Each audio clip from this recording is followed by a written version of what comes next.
Hey guys, welcome to another episode. Welcome to SEMA on the Future Tech area, where all the modified EVs and converted to electric cars have been featured this year. Maybe not as big as last year, but definitely a nice set of vehicles. Starting with this fantastic pickup truck. We'll do a complete video dedicated on this one. It was built by the Legacy EV team. And speaking of the Legacy, we've got their stand here, so let's check them out. They have a fantastic training that they deliver on site and also online. So let's ask those guys what they've been up to.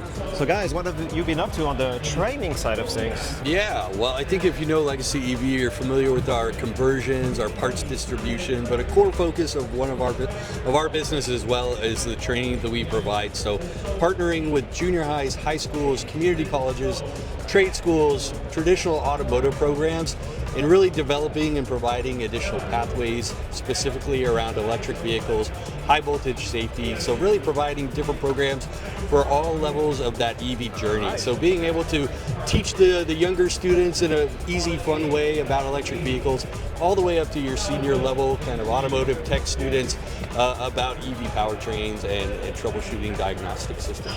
Excellent. I wish I could have learned everything when I was a young kid. So 4 years ago I did follow the original training you guys did, but it has evolved. Is it still something you can do partly online and then you visit your facility in Arizona? Yeah, absolutely. So in addition to our partnerships with schools, we do individual training as well. So we do have our EV Bootcamp certification, which is 5 days at our facility down in Phoenix.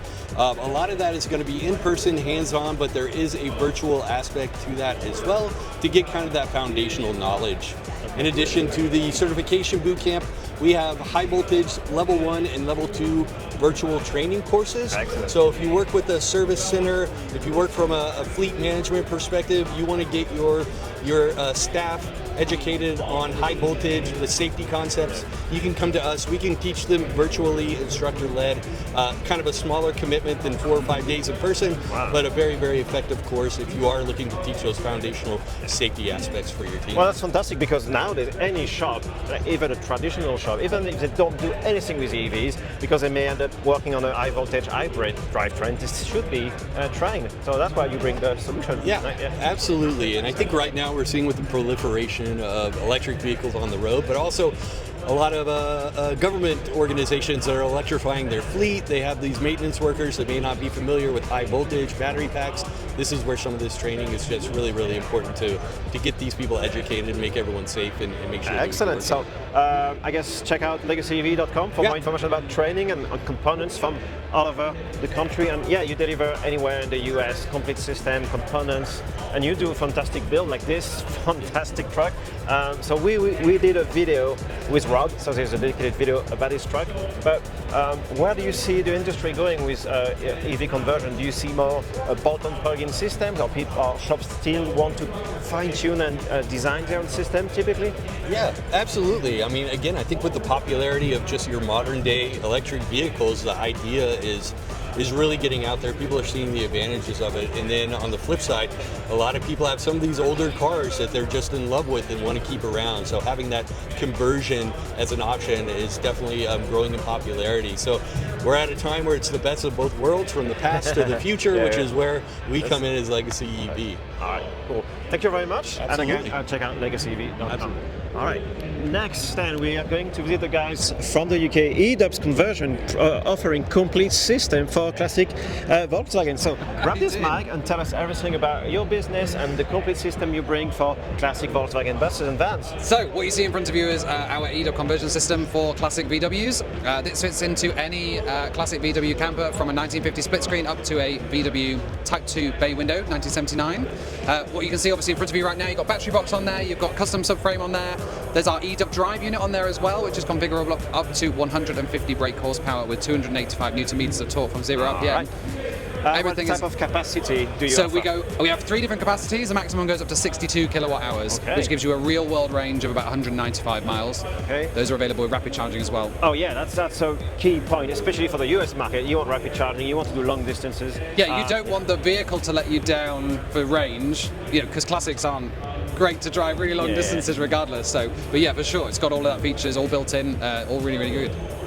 Do you have various options for the motors and power So for outputs and torque? so for the VW drive unit, then yes, we do. So we can configure it through software to do different performances. Some people want that full level of performance of what it can give, but other people have got maybe a more sympathetic VW. So we have options that have less horsepower, less top speed, to be more sympathetic to the build. All right. So you're based in the UK, and do you typically install the system when you offer it to a customer in the UK, or do you typically ship them anywhere in the world?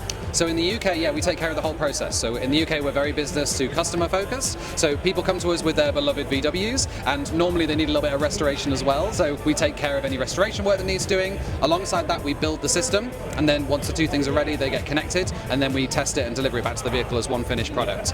Here in the US, we're starting to distribute it as a complete kit. So we're partnering with companies like Legacy EV to be able to do the training, installation, and aftercare for the systems once we've shipped them over. So speaking about training, who can install this in a bus? Do you sell to individual owners? Do you sell only to the trade? What's your policy? At the moment, it's kind of trade only.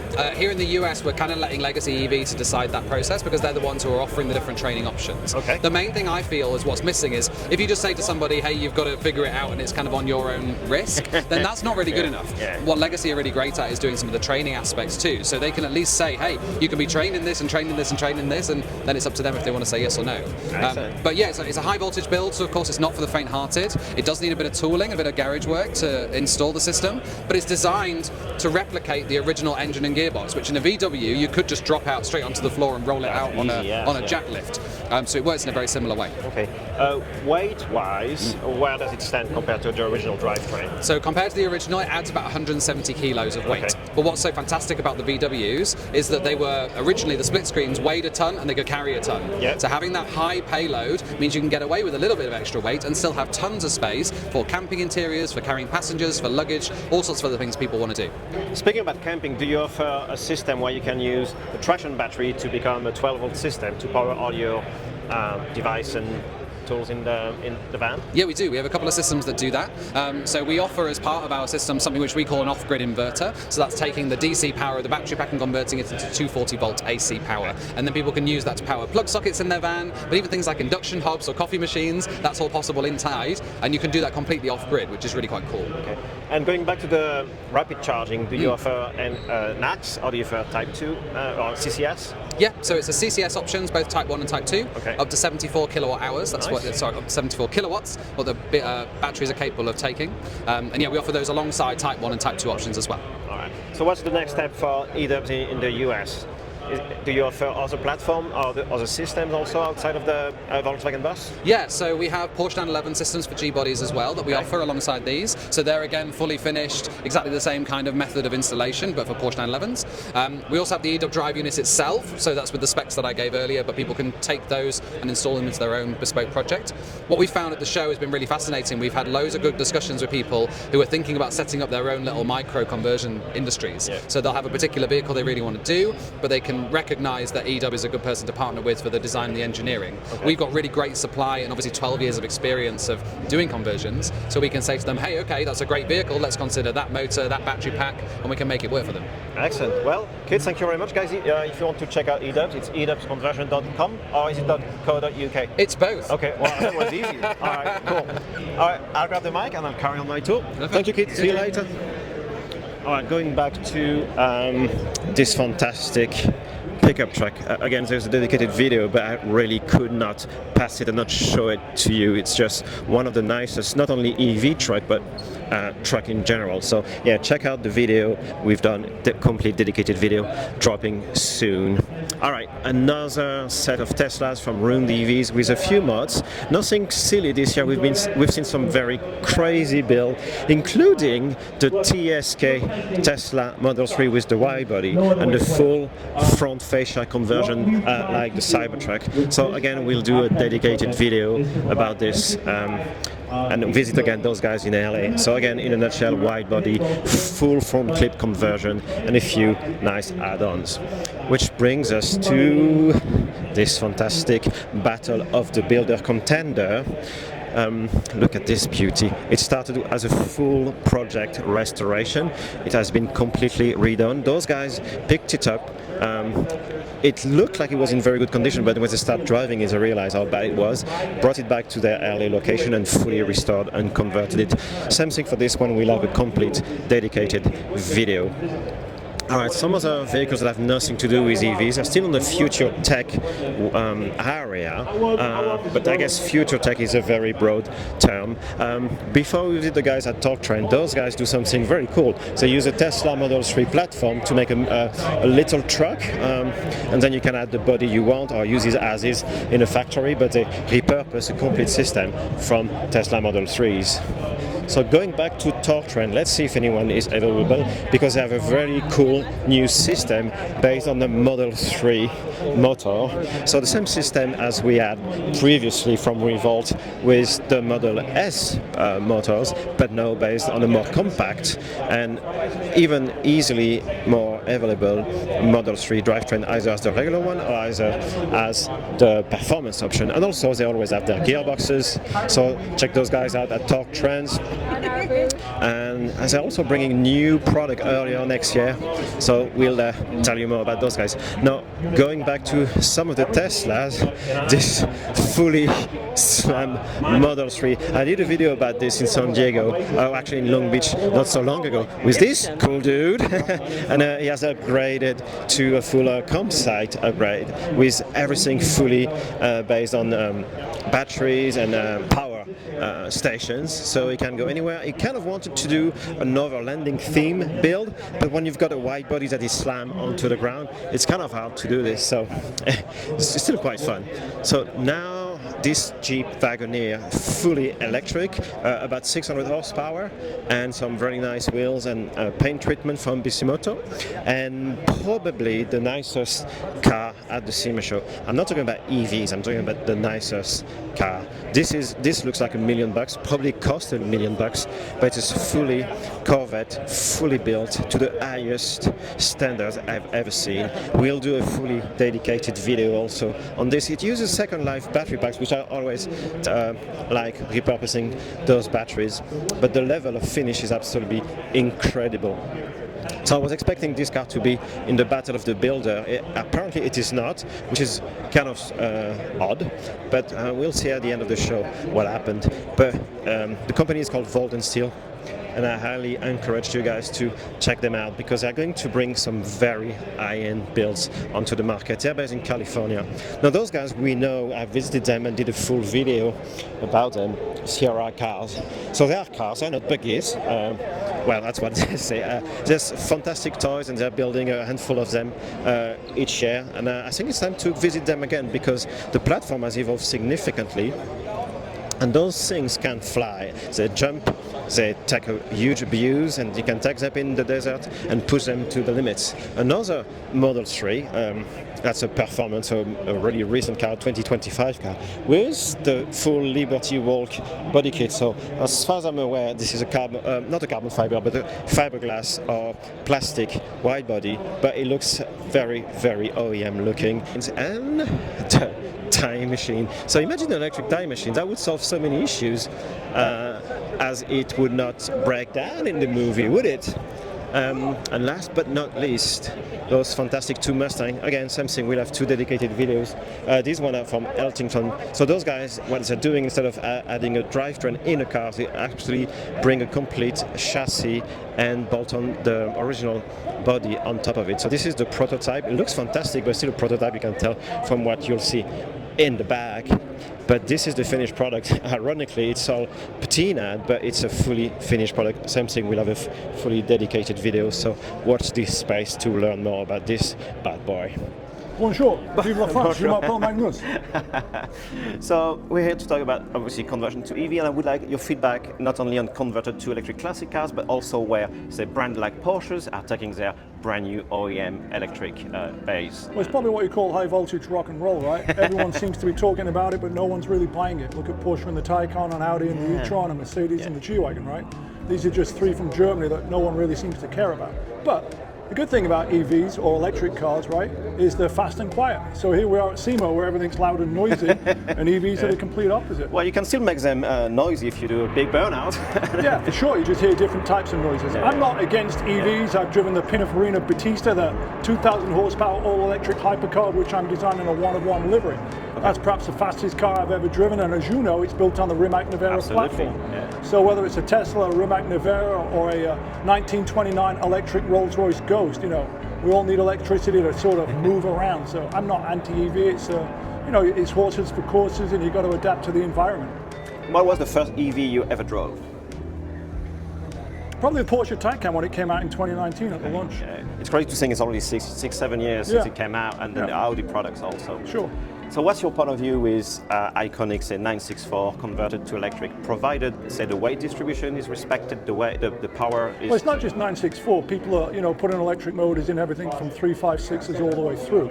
So I've driven quite a few electric conversions. I've talked to quite a lot of aftermarket companies that want to get me involved in some capacity, whether it's Ford Mustangs, early Porsches, or vintage Rolls Royces, or Broncos. Everyone's putting electric motors in things. Ultimately, the concern obviously always is range, but what you get back is instant torque, speed, and the ability to drive every wheel. So, and also new system and new technology bring rapid charging, and that makes those EVs just as quick to charge on the motorway, on the freeway as an OEM car. Well, if you have access to an electric charger. Here's an example. I recently drove from LA to Denver, 1,061 miles, 5 states, 4 tanks of gas in 14 hours, over the Rockies at 12,000 feet. I didn't see a lot of electric charging stations on that road. So I break it down to this. Electric cars are great in urban commuter environments in the city. They're not great for driving across country when you go on your open road. You're always tethered to where there's a charger, and you've got to hope the charger works, and you've got to download an app to your phone, so it's not really that easy. So I will actually... What do you think? Well, exactly. I'm going to contradict your point a little bit. Sure, of course, you're French. Of course you contradict my point. Last year, March 2004, we went cross-country from Jacksonville, Florida, all the way to San Diego. You probably mean 2024. 2024, yeah, sorry. We drove 4 electric trucks, Cybertruck, Silverado EV, F-150 Lightning, and the Rivian R1T. And we drove from Jacksonville, Florida, all the way to San Diego in 42 to 43 hours. And all of them found a way to charge, either on the freeway or slightly off the freeway, a couple of miles away. It's not the best situation when you have to get off the freeway to charge at the next Walmart for half an hour. You'd have to get off the freeway to charge at the next gas station, right? Yeah, true. But the point is, after we went to San Diego, we drove to LA and all the way back to Denver, crossing over all the snowy area. And there are some chargers. Sure. Yeah. I never said they weren't chargers. No. But my point was, you always hear with charging, you've got to find a charger, you've got to download an app, you've got to make sure it works, all that stuff. What would be your ideal classic car converted to electric? A vintage Rolls Royce. Yep. Okay. Because Rolls Royces are already quiet. So if you can make a vintage Rolls Royce even quieter, potentially more reliable, that'd be spectacular. That was my point, yeah. So you say you've been approached with companies. Have you ever considered working on a conversion to electric car? Sure.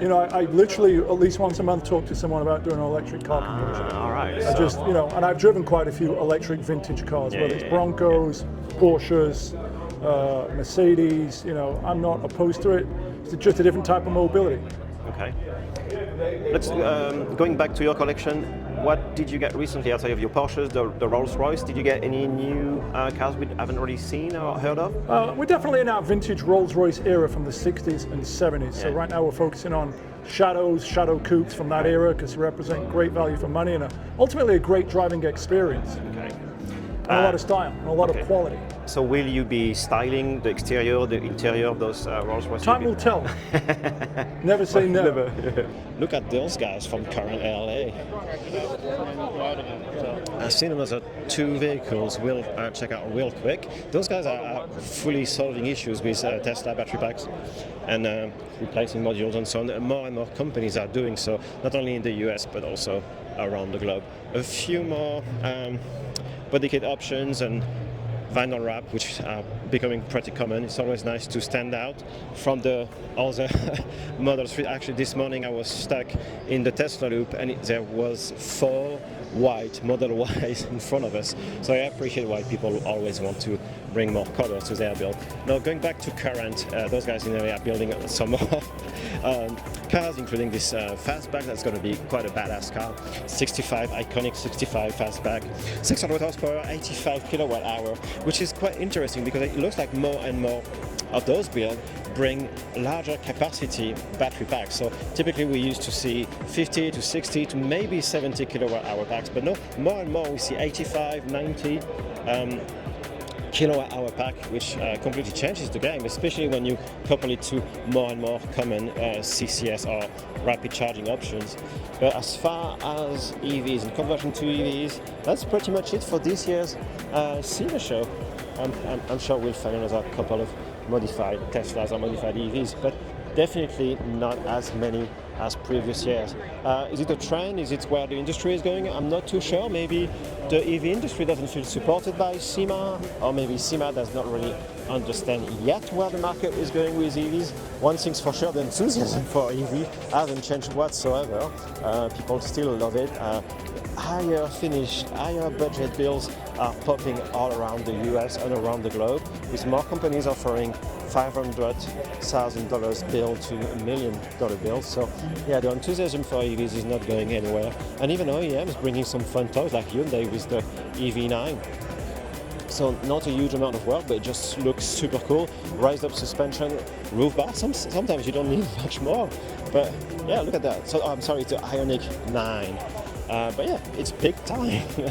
Obviously this was filmed as a live stream type of videos because there's only so much we can film in one go. But guys, let us know if you like what you saw today and give us a thumbs up. And guys, we'll see you in the next one.